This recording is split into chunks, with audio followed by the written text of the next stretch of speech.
Some marriages are bitter and sour. They are forever tearing, just like someone who has put onion on his eyes.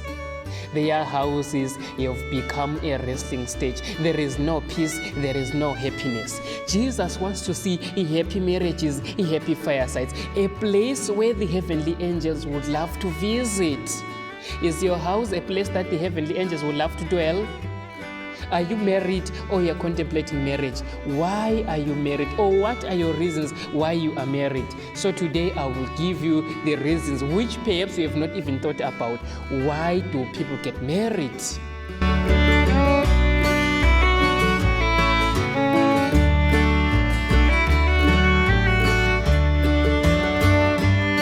Welcome to One Truth, and thank you for joining me today. It is such a great delight that you've welcomed me in the comfort of your homes. And I would love to ask you to do a few things, which is to subscribe to the channel, give us a like, and shout out with a comment. Why do you want to get married? Or why are you married?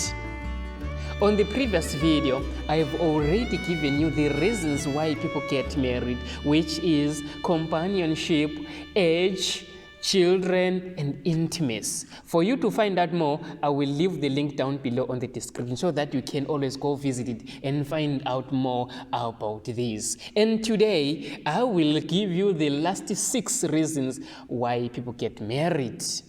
Join me in the presentation and don't forget to subscribe. Without wasting time, we sit on the subject. Why did I get married? Part 2. Point number 5 is lust of the eyes. This takes me back in the time as I was in high school. I remember interacting with my friends.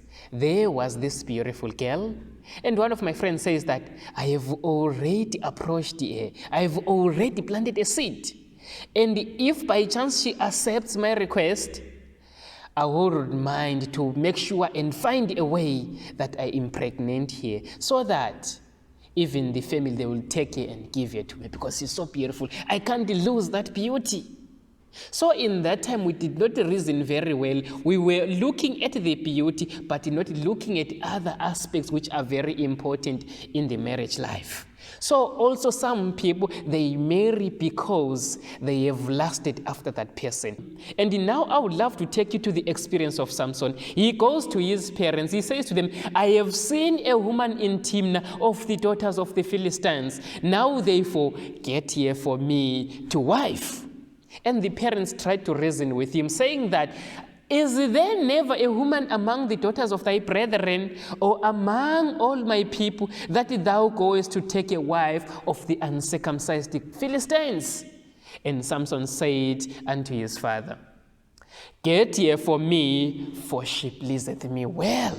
And so Samson did not consider any other values which are very important in choosing a life partner. So the only thing to him was that she pleased him well.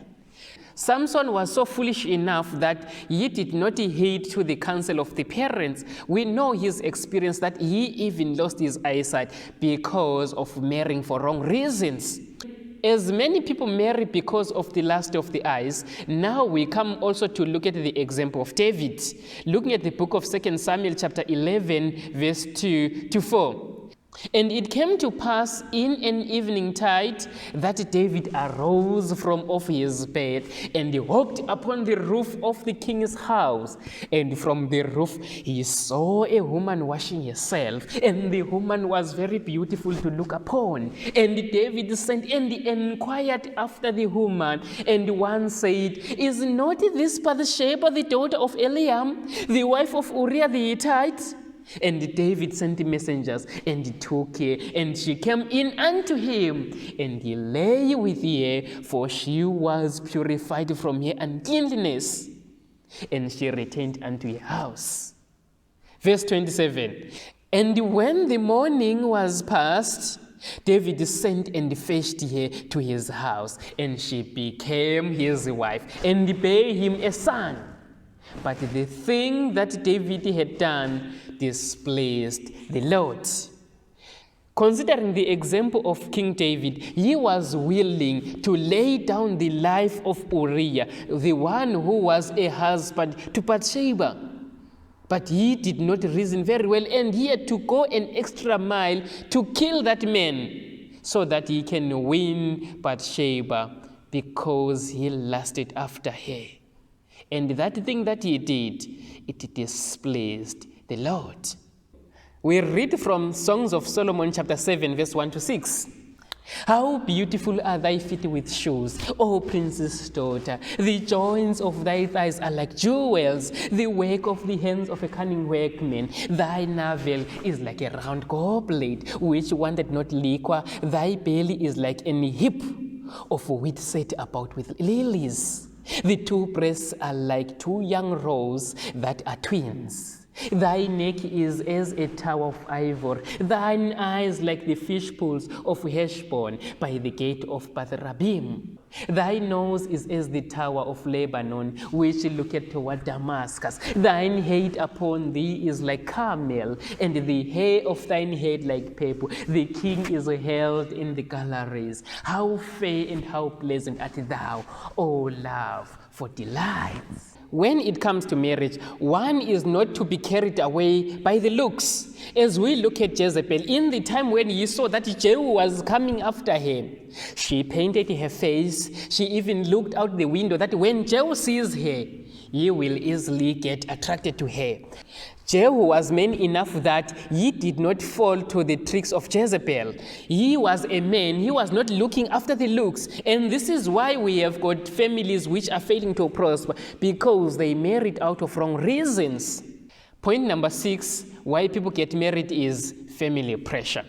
How many families have broken because they married because they were being pressured by the family members? I have a friend, and some months ago he was sharing with me his experience that he had with his uncle. His uncle comes and says to him, "This is the girl for you. I have been looking at this girl for quite a long time, and I've seen that this girl is good enough for you." And he says, "I do see the girl, but I don't like him." The uncle tried by all means to put them together, but it did not work. And he says to his uncle, "I have seen and I really appreciate that you were desiring that I should marry this girl. But me and her, we are two different people. We like different things. And also our characters are not the same. And as a result, she is not the best girl for me. I will have to make sure that I get a girl for myself, that even when I will have problems, we will have to come to a conclusion and solve our issues, just me and her. But now if I will have to get here, tomorrow when I will have to have a problem, I will come straight running to you and say, look at this girl that you have chosen for me. She has done A, B, and C. And as a result, that won't be good to you. So, please, I request that you respect my decision. I am not willing to take this girl. She is not good enough for me, and I'm not good enough for her. The uncle was very angry, and that compromised their relationship. And today there are many families, but they were not meshed because of the family pressure. And now when they are having problems, no one is there to come to their rescue. And now they will start to point fingers. It's because of my uncle. It's because of my sister. It's because of my grandfather. It's because of my mother that I married this person. And today I am having problems, and there is no one to come and rescue me. So marriage is something that is very important, and something that is very delicate and needs to be handled with care, as sensitive as it is. So we don't have to marry for wrong reasons. As we evaluate the experience of Jacob, he flew to his uncle Laban, and there he saw Rachel, and he was so attracted to her, and he loved her, and he was even willing to work for 7 years for her. But at the end, we find that he was manipulated. Jacob worked for Rachel for 7 years, but to him it looked like it was days, because he loved the woman. And in the time when he was to be given the wife, looking at that the weddings were conducted at night. And then now verse 25, it came to pass that in the morning, behold, it was Leah. And he said to Laban, what is this thou hast done to me? Did not I save with thee for Rachel? Wherefore then hast thou beguiled me? And Laban said, it must not be so done in our country, to give the younger before the firstborn. Fulfill her week, and we will give thee this also for the service which thou shalt serve with me yet 7 other years. Jacob did not love Leah, but he was given Leah out of deceit and family pressure that they cannot give her the younger one whilst the elder sister was still at home. There is this young man, he goes to his family and he says to them, I have found myself a wife and I'm looking forward to marry her. Then the family said, stop right there. How do you marry when your brother is not yet married? How do you do that? You have to stop. Forget about this. This is madness. And he says to them, why do I have to wait? I don't even know when my brother is going to get married. Look now, he doesn't even have a girlfriend. How is he going to get married soon? And he says to them, I'm only giving him 1 year. After 1 year, if he is not yet married, I'm marrying my wife. I can't wait for him. I don't know what are his plans. And now the family had to pressure the elder brother. Look now, your young brother wants to get married. You are not yet married. You are above 30. What are you waiting for? Make sure that you get a wife. Now he had to make sure that he gets a wife. But is he going to get the best? Now he is going out of pressure. And how many people have been pressured enough that they have even married the wrong companions? Some people get married to avoid shame. Let's quickly look at the book of Isaiah chapter 4 verse 1. It says, and in that day 7 women shall take a hold of one man, saying, we will eat our own food and wear our own apparel. Only let us be called by thy name to take away our reproach. So as we look at these 7 women, they don't mind sharing this husband, just they want to be called by his name. And how many people today, they marry out of wrong reasons because they want to avoid shame. There is a time when a woman becomes so beautiful, and there is also a phase when the beauty starts to fade away. In the time when she's so beautiful, some women, they behave like they are walking on top of the sea. It's like it's them, they are living on another planet. And as a result, as they raise up the standard so high on something which even cannot happen in their dreams, then the men, they shy away. And after some time, they start to realize, to see that there is no one coming. As it was said to Peter in a vision, wake up, kill and eat. So these kind of women, because they want to avoid shame, now they are just looking at that whosoever comes along the way, they are ready to slaughter. And at that time, they can even end up getting chaff. Reason number 8, people get married because they want protection, or we can say security. So as we look at the experience of David, looking at the book of 1 Kings chapter 1, verse 1 to 4, we read that now King David was old and stricken in years, and they covered him with clothes, but he get no heat. Wherefore his servants said to him, let there be sought for my lord the king a young virgin, and let her stand before the king, and let her cherish him, and let her lie in thy bosom, that my lord the king may get heat. So they sought for a fair damsel throughout all the coast of Israel, and they found Abishag, a Shunammite, and brought her to the king. And the damsel was very fair, and cherished the king, and they ministered to him. But the king knew her not. When one is aging, he or she gets easily affected by the cold. Now, as we look at the experience of David, it came to a time that he was old and stricken in years, and they tried to cover him with clothes, but it did not work. I always wonder, why is that these elderly men, they leave their wives for these younger women? Why? I now come to realize that it is because they see that these ones, their blood is fresh and it's running fast, it's hot. So as a result, they know that they will find comfort in these younger women. So now looking at David also, they had to provide him this young Shunammite girl so that she can come and give him heat. Reason number 9, why people get married, it's because of love. Love sees through the closed eye. Where there is love, we look at that even the joints, they become weak. You look at that the heart starts to pump so fast. And when it comes to love, those people that we love, we are even willing to walk an extra mile because we love them. If you marry for wrong reasons, let's take for instance beauty. If that person loses her eyesight or that person loses her feet and now is crippled, he is no longer the very same person that you married. Will you still continue to be with that person because now he is no more the same as he was before? So love is very essential that we marry the people that we love, because if there is no love, when trouble comes, then we are going to see differences. We are going to see divisions in the family, which is not what we expect.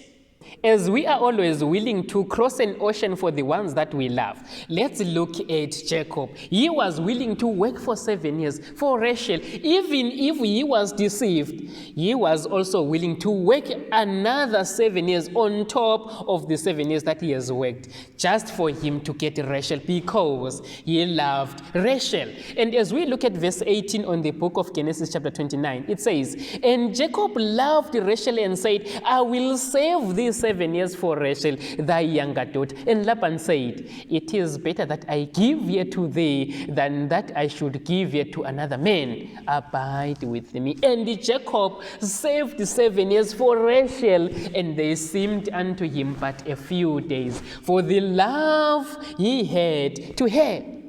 Regardless of the challenges that he met, even when he was deceived, that he had to work another 7 years on top of the 7 years that he has worked, he was willing to work for Rachel. This is love that we are talking about. The 10th reason why people get married is because of money. This reminds me of a conversation which I had with my childhood friend. So as we were interacting, she says, I want to marry someone who is going to be able to afford me. I want someone who will be able to take me out, buy me clothes, buy me good food, buy me good things. I want to be happy. I don't want to struggle in life.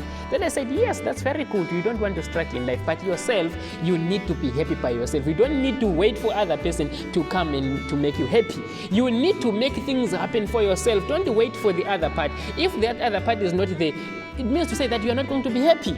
You need to be happy by yourself, and you don't need to be with someone that you find everything is already there. He has got a car, he has got a house, got everything, the furniture is there at home. You just come and you see everything is there.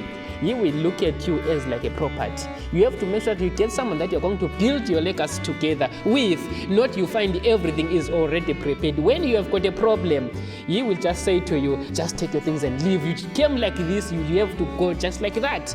How would you feel in that kind of a situation? If we have an argument, he will keep on reminding you that you did not bring even a spoon here at home.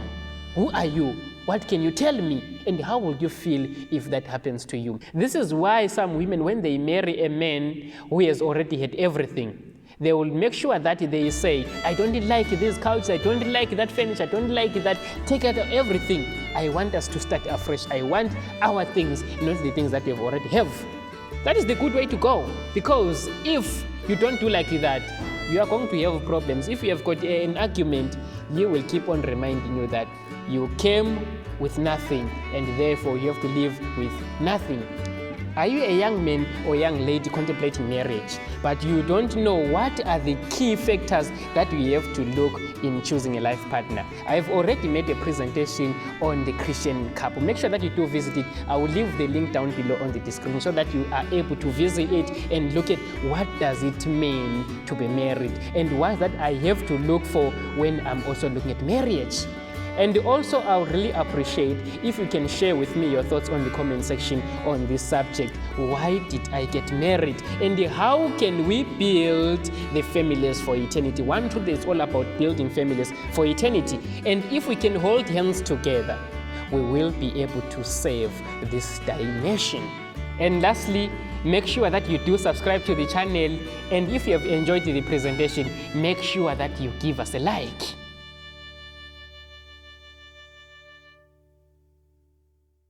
Have you subscribed? If you haven't done so, what are you waiting for? Subscribe.